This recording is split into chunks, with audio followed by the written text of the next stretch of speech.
กรมโฆษณาเผยแพร่กฎหมายกระทรวงยุติธรรมได้มีการจัดฝึกอบรมเทคนิคการผลิตรายการโทรภาพประจำปี 2025 พิธีได้จัดขึ้นในวันที่ 16 มังกร 2026 โดยการเป็นประธานของทานบุญล้อมดวงมาลาห้องหัวหน้ากรมโฆษณาเผยแพร่กฎหมายกระทรวงยุติธรรม มีหัวหน้าห้องหัวหน้าแผนกคณะรับผิดชอบครูอาจารย์และนักฝึกอบรมเข้าร่วมทานอ่อนคำไสยวงศ์ห้องหัวหน้าแผนกวิทยุและโทรภาพได้ขึ้นผ่านบทรายงานเกี่ยวกับแผนการฝึกอบรม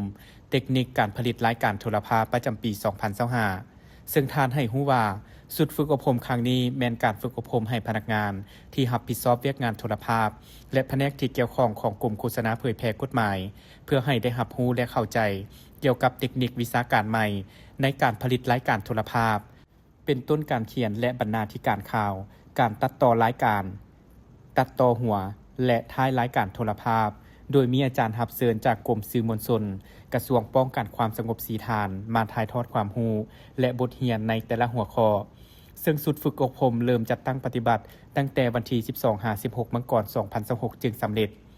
ตลอดระยะการฝึกอบรมผู้เข้าร่วมก็ได้พร้อมกันค้นคว้าหำเรียนพร้อมทั้งแลกเปลี่ยนบทเรียนตัวจริงในการจัดตั้งปฏิบัติเวียกงานดังกล่าวนำครูอาจารย์ด้วยบรรยากาศที่ดีและมีมากผลในตอนท้ายทานบุญล้อมดวงมาลาก็ได้มีคำเห็นโอ้ลมซึ่งก่อนอื่นทานก็ได้แสดงความย่องยอสมเสยคณะรับผิดชอบครูอาจารย์และนักฝึกอบรมที่ได้เอาใจใส่ในการบรรยายแนะนำบทเรียนและประสบการณ์ในการจัดตั้งปฏิบัติเวียกงานตัวจริงที่ได้เรียนและแลกเปลี่ยนผันมูลไส้เข้าในเวียกงานตัวจริงในขอบเขตที่ตนเองรับผิดชอบให้สอดคล้องกับสภาพและความเรียกร้องต้องการตัวจริงของเวียกงาน